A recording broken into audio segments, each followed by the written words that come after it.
Hey guys, it's Kat. I'm sorry this has taken so long. I've had a lot of technical difficulties with phone and computer over the last, 8 months, and you don't know how terrible I feel about this just being recorded now. I'm recording this on April 9th, so yeah. So this will hopefully be out soon. And just remember to like, comment, and subscribe. Ask me if you have any questions. Suggest some other books, maybe. My next author that I'll hopefully start after I finish Magic's Pawn will be R.A. Salvatore. Yeah, I know, right? Just going on a nerd track here. Might do a Hobbit. Might do some Harry Potter. We'll see. But, hey, I love you guys. Remember to join the family. Bye. Hey guys, a little postlude to my intro. I was thinking about maybe inviting a couple people onto my channel. Maybe doing, I don't know, a little bit of a let's read with them. So if you want me to do that, I had a couple people in mind. Maybe Isaac from Buckaroo Cat 12. Maybe Mystic Ross from her channel. Just give me a heads up in the comment section if you wanted to. So let's hop into the book. Chapter 4, Mercedes Lackey, Magic's Pawn. And we go! Alright, Tylendale, that was passable, but it wasn't particularly smooth. Harold Mage Seville admonished her protege, tucking her feet under the bottom rung of her wooden stool, and absently smoothing down the front of her white tunic. Remember, the power is supposed to flow from you to the shield and back again. Smoothly, not in spurts. You tell me why. Tylendale, a tall, strikingly attractive, dark-blonde herald trainee of about 16, frowned with concentration as he considered Seville's question. She watched the power barrier he had built about himself with her mage sight, and saw the pale violet half-dome waver as he turned his attention to her question and lost a bit of control over the shield. She could feel the room pulsing as he allowed the shield to pulse in time with his heartbeat. If he let this go on, it would collapse. Tylendale, you're losing it, she warned. He nodded, looked up, and grimaced, but did not reply. His actions were enough. The energy comprising the half-dome covered him, stopped rippling, firmed, and the color deepened. Have you an answer to my question yet? I think so, he answered. If it doesn't flow smoothly, I'll have times when it's weak, and whatever I'm doing with it will open to interruption when it weakens? Right, Seville replied with a brisk nod. Only don't think of terms of interruption, lad. Think in terms of attack. Like now. She flung a leaven bolt at his barrier without giving him any more warning than that, and had the satisfaction not only of seeing it deflected harmlessly upward to be absorbed by the workroom shields, but in seeing that he shifted his defenses to meet with it. No chance to prepare at all. Now that was good, my lad, she approved, and Tylendale's brown eyes warmed in response to the compliment. So, someone knocked on the door of the workroom, and Seville bit off what she was going to tell him with a muffled curse of annoyance. Now what? She muttered, shoving back her tall black stool and edging around Tylendale's mage barrier to answer the door. The workroom was a permanently shielded, circular chamber within the palace complex that the herald mages used when training their protégés in the mage aspects of their gifts. The shielding on this room was incredibly ancient and powerful. It was so powerful that the shielding actually muffled physical sound. You couldn't even hear the death bell toll inside this room. One of the duties of every herald mage in the circle was to augment the protections here whenever they had time and energy to spare. This shielding had to be strong enough to contain magical accidents that would reduce the sparse furniture within the room to splinters. Those accidents were the reason why the walls were stone, the furniture limited to a couple of cheap stools and an equally cheap table, and why every herald mage put full personal shields on himself and his pupil immediately on entering the door of this room. Those accidents were also the reason why anyone who disturbed the practice sessions going on in the workroom had better have a damned good reason for doing so. Seville yanked the door open and glared at the fair-haired, blue-uniformed palace guard who stood there, at rigid and proper attention. "Well," she said, letting a bit of ice creep into her voice. "Your pardon, Herald Mage." His expression as stiff as his spine. "But you left orders to be notified as soon as your nephew arrived." He handed her a folded and sealed letter. "His escort wished you to have this." She took it and stuffed it in a pocket of her breeches without looking at it. "Oh, bloody hell," she muttered. "So I did." She sighed and became a bit more civil. "Thank you, guard. Send him and whatever damned escort he brought with him to my quarters. I'll get with them as soon as I can." The guard saluted and turned sharply on his heel. Seville shut the door before he finished his pivot and turned back to her pupil. "All right, lad. How long have we been at this?" Talendale draped his arm over his curly head and grinned. "Long enough for my stomach to start growling. I'm sorry, Seville, but I'm hungry. That's probably why my concentration's going." She shook her finger at him. Younglings and their stomachs. Just what do you plan to do if you get hungry in the middle of an arcane duel? "Eat," he replied impishly. She threw up her hands in mock despair. "All right, off with you. She warmed, wagging her finger at him as he made ready to dispel the barrier the quick and dirty way, by pulling the energies into the ground. "Properly, my lad." He bowed to her in the finest courtly manner. She snorted. "Get on with it, lad, if you're in such a hurry to stuff your face." She watched him carefully as he took down the barrier. Properly. Did so with a quite meticulous attention to little details, like releasing the barrier energy back into the same flow he'd taken it from. She nodded approvingly when he stepped across the place where the border had been and presented himself to have the shields she'd put on him taken off. "You're getting better, Talendale," she said, touching the middle of his forehead with her index finger and absorbing the shield back into herself. Her skin tingled for a moment as she neutralized the overflow. "You're coming along much faster than I guessed you would. Another year? No. Less, I think. And you'll be ready to try your hand at a border stint with me. And not much longer than that, I'll shove you into whites." "It's my teacher," he replied impishly, seizing her hand and kissing it, his long hair falling over her wrist and tickling it. "How can I help but succeed in such attractive surroundings?" She snatched her hand back and cuffed his ear lightly. "Get on with you. Even if I wasn't old enough to be your grandmother, we both know I'm the wrong sex for you to find me attractive." He ducked the blow, grinning, and pulled the door open for her. "Oh, Seville, don't you know that the real truth is that I'd lost my heart to my teacher? Knew I had no hope, and couldn't accept a lesser woman than out." She sputtered, laughing so hard she nearly choked. "Liar, before I do you real damage." He ran off down the wood-paneled hallway, his own laughter echoing behind him. She closed the workroom door behind her and leaned against the wall, still laughing, holding her aching side. The imp. More charm than any 5 younglings, and all the mischief of a young cat. I haven't laughed like this in years, not the way I have since I acquired Talendale as a protégé.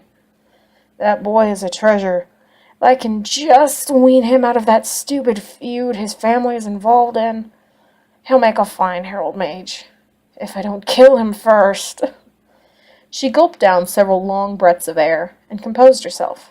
I'm going to have to deal with that spoiled brat of a nephew in a few minutes, she told herself sternly, using the thought to sober herself. And I haven't the foggiest notion of what to do with him, other than have him strangled. No, that's not such a good notion. It would please Withen too much. Great good gods, the man has turned into such a pompous ass in the last few years. I hardly recognized him. That ridiculous letter a week ago could have come from our father. She smoothed her hair with her hands, checking to see that the knot at the base of her neck had not come undone, tugged at the hem of her tunic, and made sure that the door of the workroom was closed and mage-locked before heading up the hall to her personal quarters. The heels of her boots clicked briskly against the stone of the hallway. She nodded at the courtiers and other heralds as they passed her. If only Teresa hadn't spoiled the lad so outrageously. There might be something there worth salvaging. I don't know. No. I certainly don't have the time to find out for myself. I wonder if I put the boy into lessons with the other herald trainees and leave him to his own devices the rest of the time, that just might tell me something.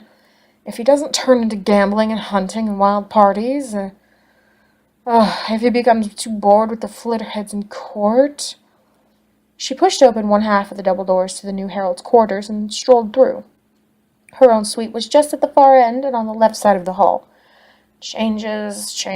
5 years ago we were crammed in 4 to a room and not enough space to throw a tantrum in. Now we rattle around in this shiny new barracks like a handful of peas in a bucket. And me with a sweet and not kidding forlorn looks from Jays or Tantress because one of the rooms is vacant. I can't see how we'll ever get enough bodies to fill this place. The door stood slightly ajar. She shoved it out of the way and paused a few steps into her outer room, crossing her arms and surveying the trio on the couch beneath her collection of Hawk Brother featherwork masks at the end of the room. Only one of them was actually on the couch, Vaniel. Beside him, only two obviously playing his jailers, stood a pair of Withen's armsmen. On Vaniel's right, a short, stocky man, axeman, if Seville had any judge. On his left, one about a head taller and very swarthy, a common swordsman. And Vaniel sitting very stiffly on the edge of the couch. Seville heaved a strictly internal sigh. Lad, a year obviously hadn't improved you except in looks. And that's no advantage. You're too damned handsome, and you know it. Since she'd seen him last, Vaniel's face and body had refined. It was a face that could, and probably did, break hearts. A broad brow, high cheekbones, pointed chin, sensuous lips, fine-arched black brows, and incredible silver eyes, all of it crowned with thick, straight, blue-black hair most women would kill to possess. The body of an acrobat, nicely muscled, if not over-tall. And the posture was arrogant, the mouth set in sullen silence, the eyes sulky at the same time, challenging her. Lord and lady, do I believe my fool brother, or do I take the chance that a good portion of what's wrong with the boy is due to Withen trying to mold him into his own image? While she tried to make up her mind, she nodded at the two armsmen. Thank you, good sirs, she said crisply. You have performed your duty admirably. You may go. The taller one coughed uneasily and gave her an uncomfortable look.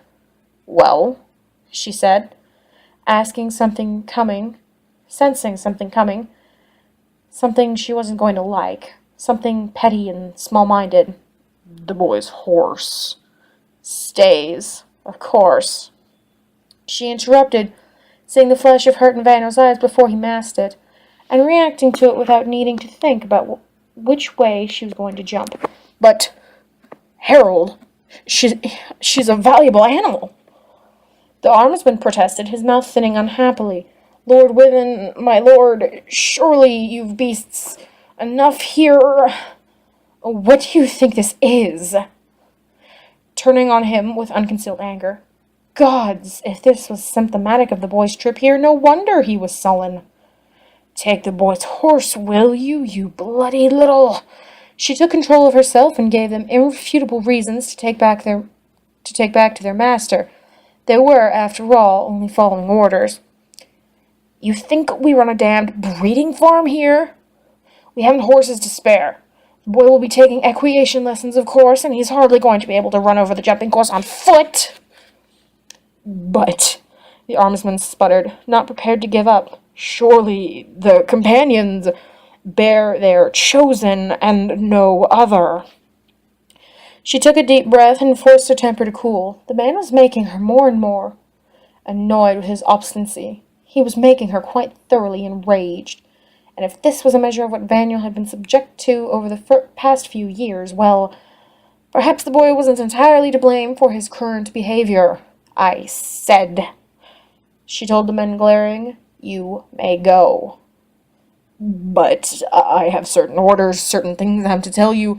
I am countermanding those orders," she answered swiftly, invoking all of her authority, not just as a herald, but as one of the most powerful herald mages in the heraldic circle, second only to Queen's own, Seneschal's, and Lord Marshal's herald.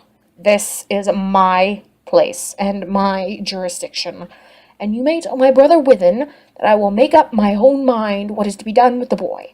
If he wants to deposit young Vaniel in my care, then he'll have to put up with my judgments. And you can tell him I said so. Good day, gentlemen." She smiled with honeyed venom. "Or need I call a guard to escort you?" They had no choice but to take themselves off, though they did so with extreme reluctance. Seville waited until they had gone, and were presumably out of hearing range, before taking the letter she had been given out of her pocket. She held it up so Vaniel could see that it had not been opened, and then slowly, deliberately tore it in 4 pieces, and dropped the pieces on the floor. "Margaret is going to have my hide," she thought wryly. "If she's told me once not to throw things on the floor, she's told me 100 times. I don't know what Withen had to say in that letter," she told the strange and silent boy. Was that sullenness in the set of his mouth, or fear? Was that suspicion in the back of his eyes, or arrogance? Frankly, I don't care. This much I can tell you, young man. You are going to stand or fall with me by your own actions. I tell you now that I very much resent what Withen has done. I have 3 protégés to train, and no time to waste on cosseting a daydreamer.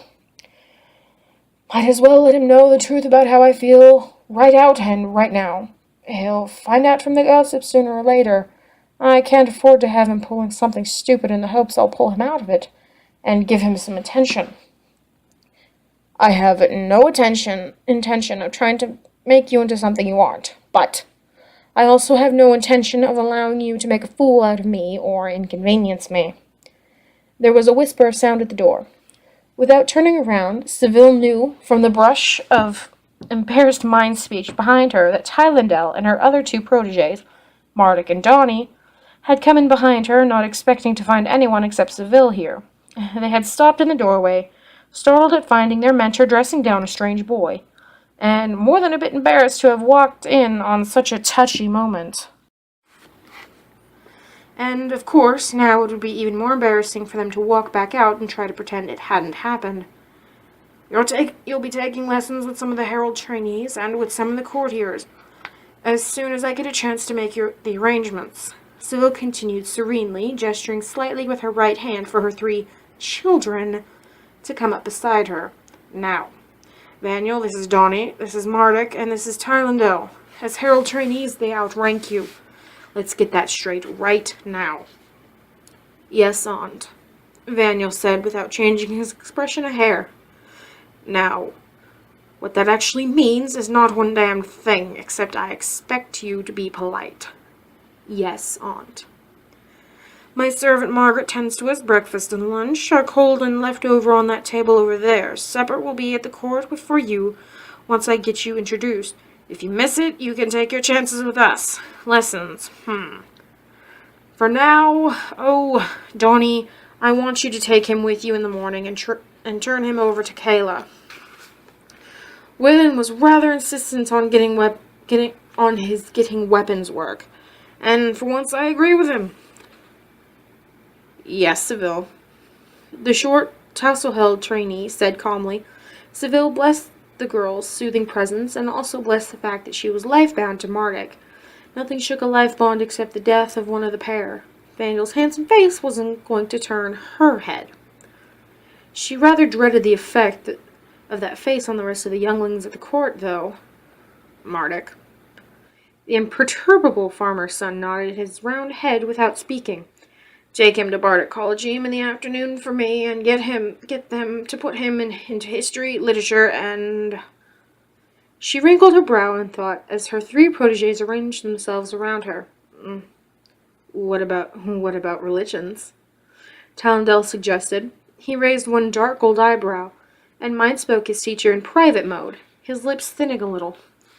Oh, he's lonely, Seville, and he feels like he's either an arrogant little bastard or someone who's been hurting him inside for an awfully long time.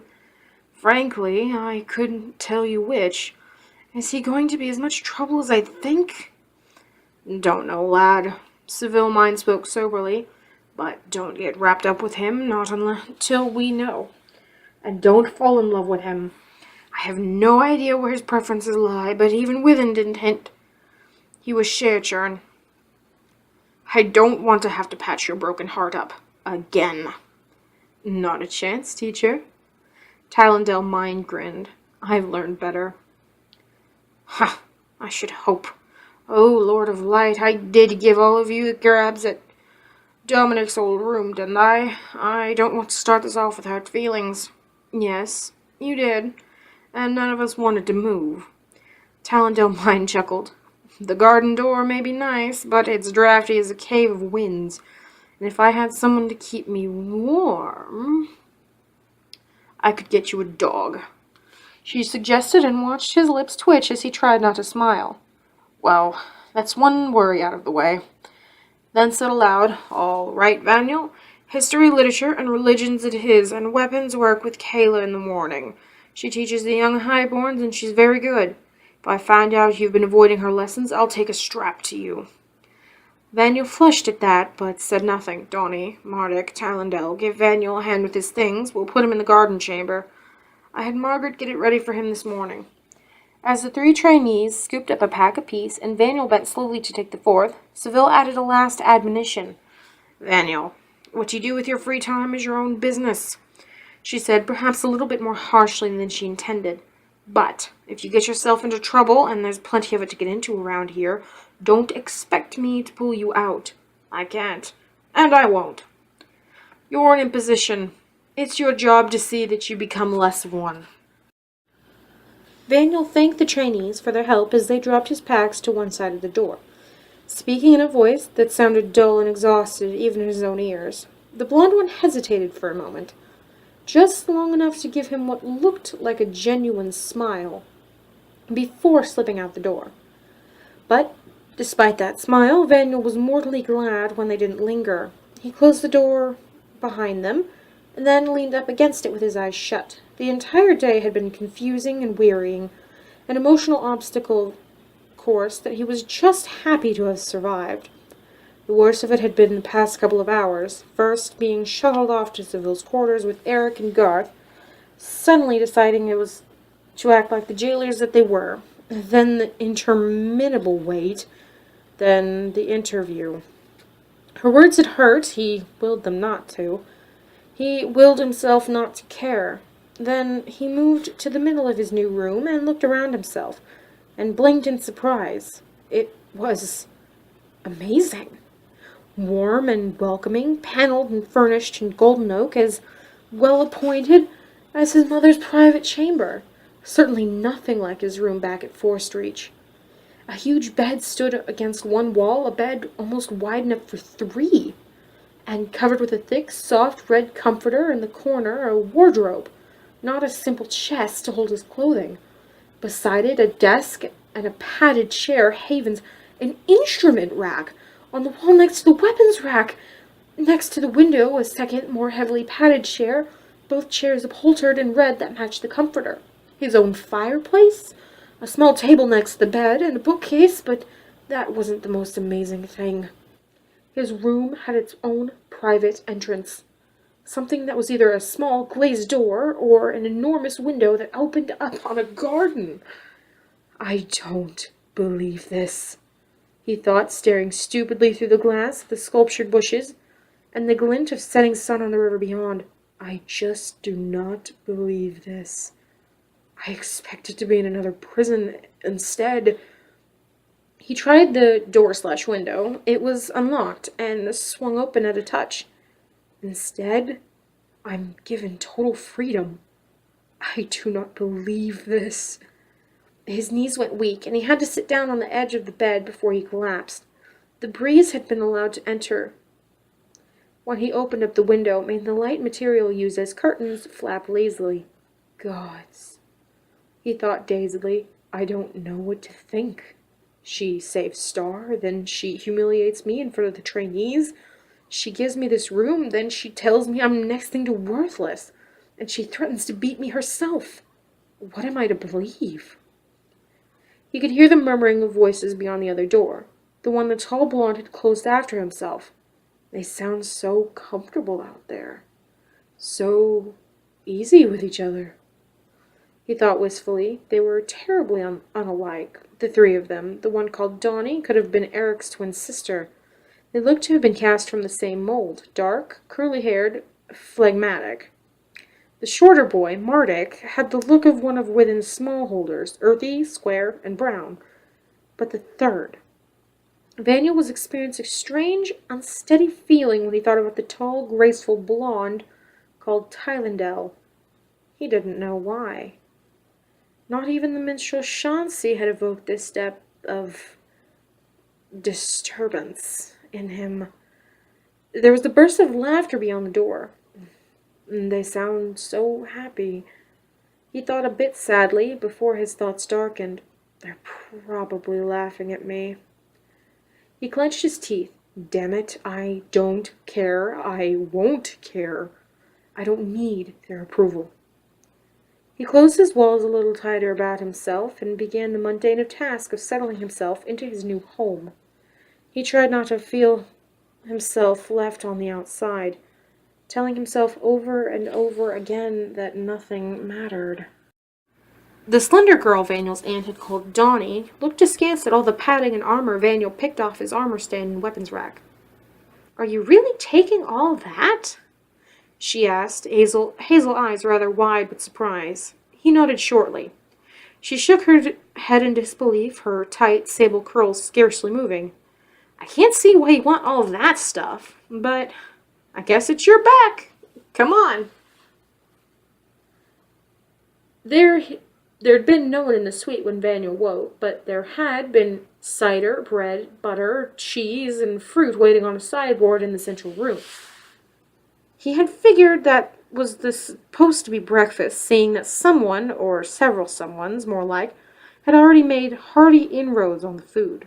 He had helped himself, then found a servant to show him the way to the bathing room and the privies, and cleaned himself up.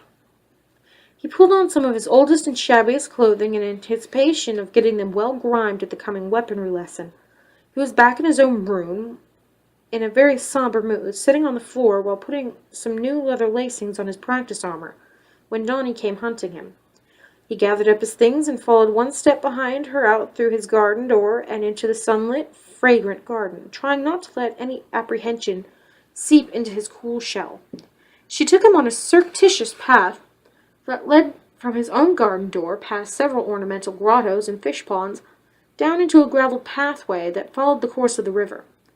They trudged past what looked like a stable, except that the stalls had no doors on them, and past a smaller building beside it. Then the path took an abrupt turn to the right, ending at a gate and a high wooden fence.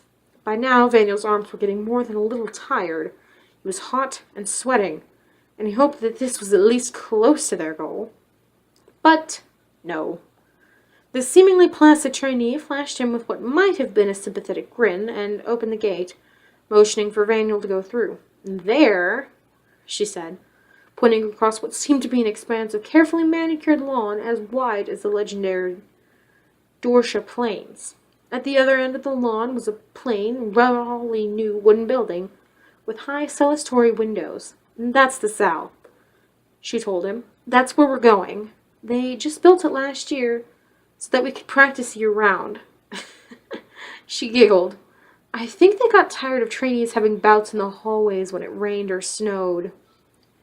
Vaniel just nodded, determined to show no symptoms of his weariness. She set off across the grass with a stride so brisk he had to really push himself to keep up with her. It was all he could do to keep from panting with effort by the time they actually reached the building, and his side was in agony when she slowed down enough to open the door for him. Once inside, he could see that the structure was one single large room, with a mirrored wall and carefully sanded wooden floor. There were several young people on the floor already. ranging in apparent age from as young as 11 or 12 to as old as their early 20s. Most of them were sparring. Vaniel was too exhausted to take much notice of what they were up to, although the pairs nearest him, he saw with a sinking heart, were working out in almost exactly the weapon style Jervis used. "This him?" A woman with a soft musical contralto spoke from behind them, and Vaniel turned abruptly, dropping a vambrace. "Yes, ma'am," Johnny said, picking the bracer up before Vaniel had a chance to even flush. "Vaniel, this is Weapons Master Kayla. Kayla, this stuff is all his. I guess he brought it from home. I've got to get going, or I'll miss my session in the workroom." "Havens forfend," Kayla said dryly. "Seville would eat me for lunch if you were late. Don't forget you have dagger this afternoon, girl." Johnny nodded and slipped out the door, leaving Vaniel alone with the redoubtable weapons master. For redoubtable she was. From the crown of her head to the soles of her feet, she was nothing but sinew and muscle. Her black hair, tightly braided to her head, showed not a strand of gray, despite the age revealed by the fine net of wrinkles around her eyes and mouth. Those gray-green eyes didn't look as if they missed much. For the rest, Kayla's shoulders were nearly a handspan wider than his, and her wrists as thick as his ankles. Vaniel had no doubt that she could readily wield any of the blades on the racks along the wall, even the ones as tall or taller than she. He did not particularly want to face this woman in any sort of combat situation. She looked like she could quite handily take on Jervis and mop the floor with his ugly face. Vaniel remained outwardly impassive, but was inwardly quaking as she in turn studied him. "Well, young man," she said quietly after a moment, "that's far too long for his liking. You might as well throw that stuff in the corner over there." She nodded toward the far end of the cell and a pile of discarded equipment. "We'll see what we can salvage of it. You certainly won't be needing it." Vaniel blinked at her, wondering if he'd missed something. "Why not?" he asked, just as quietly. "Good gods, lad, that stuff's about as suited to you as boots on a cat," she replied with a certain amusement. "Whoever your last master was, he was a fool to put you in that gear. No, young man, you see Rettel and Odin over there?" She pointed with her chin to a pair of slender, androgynous figures involved in an intricate and possibly deadly dance with very light and slender swords. "I'll make Duke Odin your instructor, and he'll be pleased to have a pupil besides young Lord Rettel. That's the kind of style you're suited to. So that's what you'll be doing, young Vaniel," she told him. His heart rose to its proper place from its former position, somewhere in the vicinity of his boots. Kayla graced him with a momentary smile. "Mind you, lad, Odin's no light taskmaster. You'll find you work up as healthy as a sweat and collect just as many bruises as any of the Hackenbashers. So let's get you suited for it, eh?" If the morning was an unexpected pleasure, and it was, for the first time in his life he received praise for weapons work, and preened under it. The afternoon was an unalloyed disaster. It started when he returned with equipment that weighed a third of what he'd carried over, racked it with care he usually didn't grant to weaponry, and sought the central room of the suite. Someone, probably the hitherto invisible Margaret, had taken away the food left on the sideboard this morning, and replaced it with meat rolls, more fruit and cheese, and a bottle of light wine. Tylendale was sprawled on the couch, a meat roll in one hand, a book in the other, a crease of concentration between his brows. He didn't even look up at Vaniel as he moved hesitantly into the common room itself. Once again he got that strange, half-fearful, fluttery feeling in the pit of his stomach. He cleared his throat, and Tylendale jumped, dropping his book and looking up with his eyes widened, and his hair over one eye. "Good gods, Vaniel! Make some noise next time," he said, bending to retrieve his book from the floor. "I didn't know there was anyone here but me. That's lunch over there." He pointed with a half-eaten roll. "Seville says to eat and get yourself cleaned up. She's going to present you to the Queen before the noon recess, and then you'll be able to have dinner with the court. The rest of us will get it on the fly as our schedules permit. Seville will be back in a few minutes, so you'd better move." He tilted his head to one side, and just a little, and offered, "If you need any help?" Vaniel stiffened. The offer hadn't sounded at all unfriendly, but it could be Talendale was looking for a way to spy on him if Seville hadn't necessarily told the truth. If only... "No," he replied curtly. "I don't need any help." He paused, then added for politeness' sake, "Thank you." Talendale gave him a dubious look, then shrugged and dove back into his book. Seville was back in moments. Vaniel had barely time to make himself presentable before she scooped him up and herded him off to the throne room. The throne room was a great deal smaller than he had pictured, long and narrow and rather dark, and stuffy. There were more people crammed into this room than it had ever been intended to hold. Somewhere down at the farther end of this was the throne itself, beneath a huge blue and silver tapestry of a rampant winged horse with broken chains on its throat and legs that took up the entire wall over the throne. Vaniel could see the tapestry, but nothing else. Everyone else in the room seemed to be at least a hand taller than he was, and all he could see were heads. The presentation itself was a severe disappointment. Vaniel waited with Seville at his side for nearly an hour, while some wrangle or another involving a pair of courtiers was ironed out. Then Seville's name was called. The two of them, and Vaniel trailing in Seville's formidable wake, were announced by a middle-aged herald in full court whites. Vaniel was escorted to the foot of the throne by that same herald, where Queen Elspeth, a thin, dark-haired woman who was looking very tired and somewhat preoccupied, nodded to him in a friendly manner, and said about 5 words in greeting. He bowed and was escorted back to Seville's side, and that was all there was to it. Then Seville hustled him back to change out of court garb and into ordinary day garb for his afternoon classes. Bardic practically flew in the door from the hallway and took him in tow. They traversed a long, dark corridor leading from Seville's quarters, out through a double door, to a much older section of the palace. From there they exited a side door and out into more gardens. Herb gardens this time, and kitchen gardens. Bardic didn't seem to be the talkative type, but he could certainly move. His fast walk took them past an eye-shaped granite building, before Vaniel had a chance to ask what it was, and up a square, fieldstone structure. "Bardic Collegium," Bardic said shortly, pausing just long enough for a couple youngsters who were running to get past him, then opening a black wooden door for him. He didn't say another word, just left him at the door of his first class before vanishing elsewhere into the building. He was finding it hard to believe that Seville was going so far in ignoring his father's orders as to put him in lessoning with Bardic students. Nevertheless, here he was. Inside Bardic Collegium, actually, inside the building, seated in a row of chairs with 3 other youngsters in a small, sunny room on the first floor.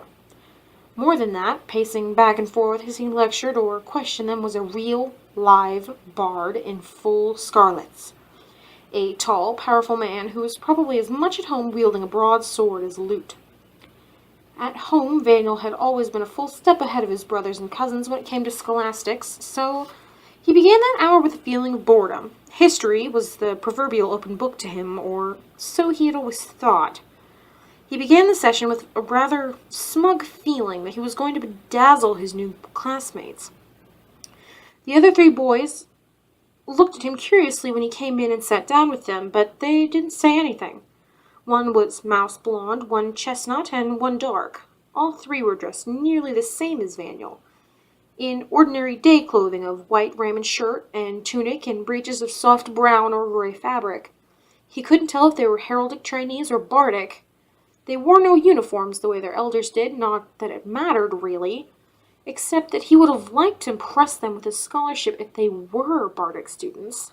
The room was hardly bigger than his bedroom in Seville's suite, but, unlike the herald's quarters, this building was old, worn, and a bit shabby. Vaniel had a moment to register disappointment at the scuffed door, dusty furnishings, and faded paint before the leonine bard. At the window end of the room began the class. After that, all he had a chance to feel was shock. Yesterday, we discussed the Arvale annexation. Today, we're going to cover the negotiations with Rethwillen that followed the annexation. With those words, Bard Chadran launched into his lecture, a dissertation on the important Arvale-Zalman negotiations in the time of King Tavist. It was fascinating. There was only one problem. Vaniel had never even heard of the Arvale-Zalman negotiations, and all he knew of King Tavis was that he was the son of Queen Tyralee and the father of Queen Lycia. Tavis' reign had been a quiet one, a reign devoted more to studied diplomacy than the kind of deeds that made for ballads. So when the bard opened the floor to discussion, Vaniel had to sit there and try to look as if he understood it all, without having the faintest idea of what was going on. He took reams of notes, of course, but without knowing why the negotiations had been so important, much less what they were about, they didn't make a great deal of sense. He escaped that class with the feeling that he'd only just escaped being skinned and eaten alive. Religions was a bit better, though not much. He thought it was religion, singular. He found out how wrong he was. Again, it was indeed religions in the plural sense, since the population of Valdemar was a patchwork quilt of a dozen different peoples, escaping from various unbearable situations. It was hardly surprising that each one of those peoples had their own religion. As Vaniel heard over and over again that hour, the law of Valdemar on the subject of worship was, "There is no one true way," but with a dozen or more ways in practice, it would have been terribly easy for a bard or herald to misstep among people strange to him. Hence this class, which was currently covering the people of the One, who had settled about Crescent Lake. But it was literature, or rather, an event just before literature. An event just before the literature class which truly deflated and defeated him. He had been toying with the idea of petitioning one of the bards to enroll him in their collegium before he began the afternoon's classes, but now he was doubtful of being able to survive the lessons. Gods, I'm as pig ignorant compared to these trainees as my cousins are compared to me, he thought glumly, slumping in the chair nearest the door as he and the other two with him waited for the teacher of literature to put in her appearance. But maybe this time, Lord of Light knows I've memorized every ballad I could ever get my hands on. Then the overheard bard Chadran talking out in the hallway with another bard, presumably the teacher of this class, but when he heard his own name and realized that they were talking about him, he stretched his ears without shame or hesitation to catch all that he could. "So, Seville wants us to take him if he's got the makings," Chadran was saying. "Well, has he?" asked the second, a dark, sensuously female voice. "Shancy's heard him sing, says he's got the voice and the hands for it, and I trust him on that," said Chadran hesitantly. "But not the gift?" the second persisted. Chadran coughed. "I didn't hear any sign of it in the class, and it's pretty obvious. He doesn't compose, or we'd have heard about it. Shancy would have said something, or put it in his report, and he didn't." "He has to have 2 out of the 3, gift, talent, and creativity. You know that, Chadran," said the woman. "Shancy didn't see any signs of the gift either, did he?" Chadran sighed. "No, but when Seville asked me about this boy, I looked up Shancy's report on the area. He did mention the boy, and he was flattering enough about the boy's musicality that we could get him training as a minstrel if he weren't his father's heir. But the truth is, he said the boy has a magnificent ear, an aptitude for mimicry and the talent, but no creativity and no gift. And that's not enough to enroll someone's heir as a mere minstrel. Still, Bretta, love, you look for the gift. You're better at seeing it than any of us. I'd really like to do Seville a favor on this one. She says the boy is set on music, enough to defy his fairly formidable father, and we owe her a few." I'll try him, said the woman, but don't get your hopes up. Seville may not have the gift himself, Chauncey may not have the gift himself, but he knows it when he hears it. Daniel had something less than an instant to wonder what they meant by the gift. The woman he'd overheard entered the room as tall as a man, thin, plain. She still had a presence that forced Daniel to pay utmost attention to every word she spoke, every gesture she made. Today, we're going to begin the Wind Rider cycle, she said, pulling a gittern from around where it hung across her back. I'm going to begin with the very first Wind Rider ballad known, and I'm going to present it the way it should be dealt with. Heard, not read. This ballad was never designed to be read, and I'll tell you the truth. The flaws present in it mostly vanish when it's sung. She strummed a few chords, then launched into the opening to the Wind Rider Unchained, and he no longer wondered what the gift could be. Because she didn't just sing. Not like Vaniel would have sung, or even the minstrel, or, as he realized now, the bard, Chauncey would have. No, she made her listeners experience every word of the passage, to feel every emotion, to see the scene, to live the event as the originals must have lived it. When she finished, Vaniel knew he would never forget those words again. And he knew to the depths of his soul that he would never be able to do what she had just done. Oh, he tried. When she prompted him to sing the next Wind Rider ballad while she played, he gave it his best, but he could tell from the look on his fellow classmates' eyes, interest but not rapt fascination, that he hadn't even managed a pale imitation.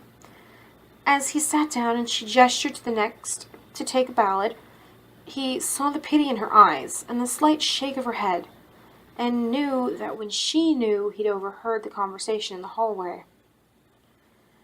That this was her way of telling him gently and indirectly that his dream would not be realized. It was the pity that hurt the most, after the realization that he did not have the proper material to be a bard. It cut as cruelly as any blade. All that work, all that fighting to get his hand back the way it had been, and all for nothing. He'd never even had a hope. Vaniel threw himself onto his bed, his chest aching, his head throbbing. I thought nothing would ever be worse than home, but at least I still had dreams. Now I don't even have that.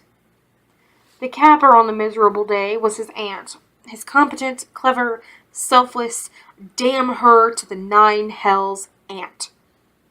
He flopped over onto his stomach and fought back the sting in his eyes. She'd pulled him aside right after dinner.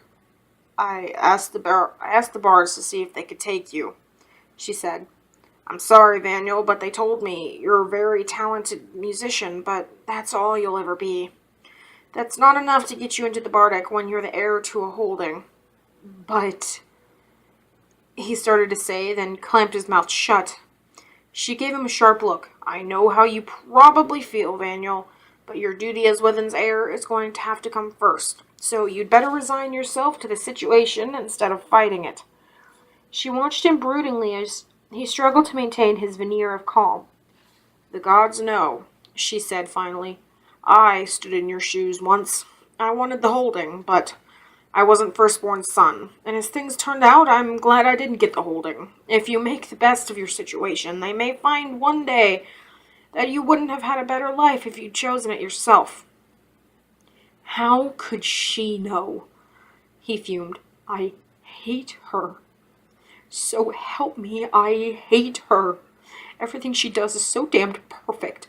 She never says anything, but she doesn't have to. All she has to do is give me that look. If I hear one more word about how I'm supposed to like this trap that's closed on me, I may go mad. He turned over on his back and brooded. It wasn't even sunset, and he was stuck here with his lute staring down at him from the wall, with all the broken dreams it implied. And nothing to distract him. Or was there? Dinner was over, but there were going to be people gathered in the great hall all night, and there were plenty of people his age there, young people who weren't bard trainees or herald trainees. Ordinary young people, more like normal human beings.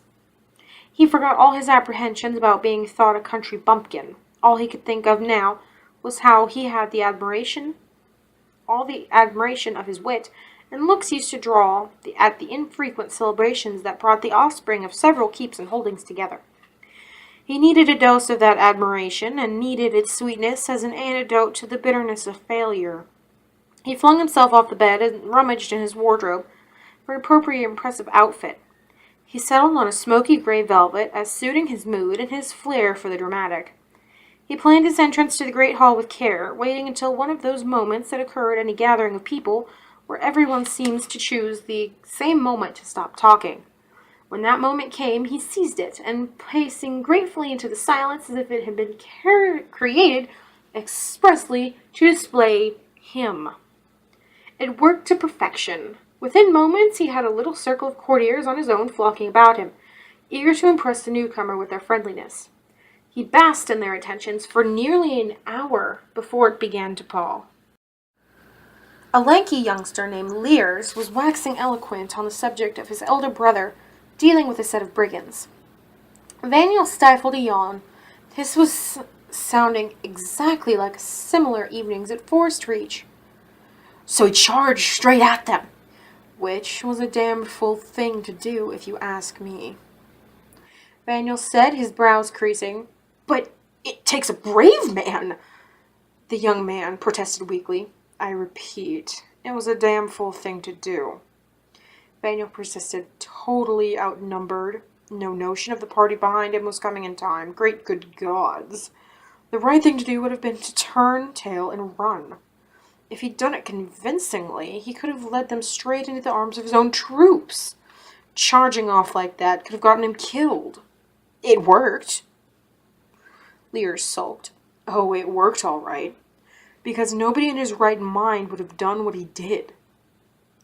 It was the valiant thing to have done, Lears replied, lifting his chin. Vaniel gave up.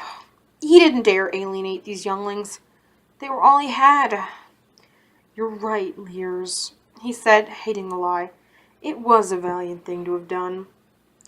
Lears smiled in foolish satisfaction as Vaniel made more stupid remarks. Eventually Vaniel extracted himself from that little knot of idlers and went looking for something more interesting.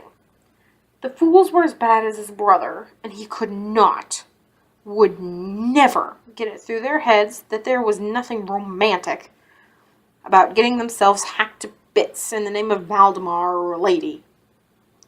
There was nothing uplifting about losing an arm or a leg or an eye. There was nothing glorious about warfare. As soon as he turned away from the male contingent, the female descended upon him in a chattering flock, flirting, coquetting, each doing her best to get Vaniel's attention settled on her. It was exactly the same playette that had been enacted over and over in his mother's bower. There were more players, and the faces were both different and often prettier, but it was the identical script. Vaniel was bored. But it was marginally better than being lectured by Seville, or longing after the bards and the gift he never would have. Tylendel, said the pert little brunette at his elbow, with a sigh of disappointment. What about Tylendel? Vaniel asked, with interest, for once, caught. Oh, tell us she's in love with Tylendel's big brown eyes, laughed another girl, a tall, pale-complected redhead. Not a chance, Tashi, said Reba, who was flushed from a little too much wine. She giggled. You haven't a chance. He's... what? What's the word Seville uses? Shea-churn, replied Cress. It's some outland tongue. What's it mean? Reva giggled and whispered, that he doesn't like girls. He likes boys. Lucky boys. For Tylendel, I'd turn into a boy. Tashi sighed, then giggled back at her friend. Oh, what a waste. Are you sure? Sure as stars, Reva assured her. Only just last year he broke his heart over that bastard Neves. Vandal suppressed his natural reaction of astonishment. Didn't like girls? He knew at least that the young Lincoln courtiers used like synonymously with bedding, but didn't like girls? Liked boys? He'd known he'd been sheltered from some things, but he'd never even guessed about this one. Was this why Withen? And Nevis, wasn't he the one who couldn't make up his mind which he liked and claimed he'd been seduced every time he crawled into someone's bed? Tashi asked in rapt fascination. The very same, Reva told her. I'm so glad his parents called him home. They were off into a dissection of the perfidious Nevis then, and Vaniel lost interest. He drifted around the great hall, but was unable to find anything or anyone he cared to spend any time with. He drank a little more wine than he intended, but it didn't help make the evening any livelier, and at length he gave up and went to bed. He lay awake for a long time, skirting the edges of the thoughts he'd had earlier. From the way the girls had giggled about it, it was pretty obvious that Tylenol's preferences were something short of respectable, and Withen... Oh, he knew now what Withen would have to say about it if he knew his own son was even sharing the same quarters as Tylendale. All those times he went after me when I was tiny for hugging and kissing Meek, that business with Father Laren and the lecture on proper masculine behavior, the fit he'd had when Liz dressed me up in her old dresses like an overgrown doll. Oh, gods. Suddenly, the reasons behind a great many otherwise inexplicable actions on Withen's part were coming clear. Why he kept shoving girls at me. Why he bought me that professional. Why he kept arranging for friends of mothers with compliant daughters to visit. Why he hated me seeing me in fancy clothing. Why some of the armsmen would go quiet when I came by. Why some of the jokes would just stop. Father didn't even want a hint of this to get to me. His inside ached. He just ached. I've lost music. No, if even... Oh, Tylendel's to be trusted. I can't take the chance. Not even on being his friend. If he didn't turn on me, which he probably would. All that was left was the other dream. The ice dream. The only dream that couldn't hurt. The chasm wasn't too wide to jump, but it was deep. And there was something terrible at the bottom of it. He didn't know how he knew that, but he knew it was true. Behind him was nothing but the empty, wintry ice plain. On the other side of the chasm, it was springtime. He wanted to cross over to the warmth, to listen to birdsong beneath the trees, but he was afraid to jump. It seemed to widen even as he looked at it. Vaniel? He looked up, startled. Tylendale stood on the other side, wind ruffling his hair, his smile wide and warm and open as spring sunshine. Do you want to come over? The trainee asked softly. He held out his hand. I'll help you, if you like. Vaniel backed up a step, clasping his arms tightly to his chest to keep from inadvertently answering that extended hand. Vaniel? The older boy's eyes were gentle, coaxing. Vaniel, I'd like to be your friend. He lowered his voice still more, until it was a little more than a whisper, and gestured invitingly. I'd like, he continued, to be more than your friend. No! No! Vaniel cried, turning away violently and running as fast as he could into the empty whiteness. When he finally stopped, he was alone on the empty plain, alone and chilled to the marrow. He ached all over at first, but then the cold really set in, and he couldn't feel much of anything. There was no sign of the chasm or of Tylendale, and for one brief moment, loneliness made him ache worse than the cold. Then the chill seemed to reach the place where the loneliness was, and that began to numb as well. He began walking, choosing a direction at random. That snowfield wasn't as featureless as he thought. It seemed. The flat, smooth snowplain that creaked beneath his feet began to grow uneven. Soon he was having to avoid huge teeth of ice that thrust up through the crust of the snow. Then he could no longer avoid them. He was having to climb over and around them. They were sharp-edged and sharp as glass shards. He cut himself once and stared into the surprise as the blood on the snow. And strangely enough, it didn't seem to hurt. There was only the cold. Hey guys, so I just finished reading Mercedes Lackey, Magic's Pawn, Chapter 4. I hope you guys liked it, and don't forget to like, comment, and subscribe. This video will hopefully be put up soon. Like I said, I recorded this on April 9th.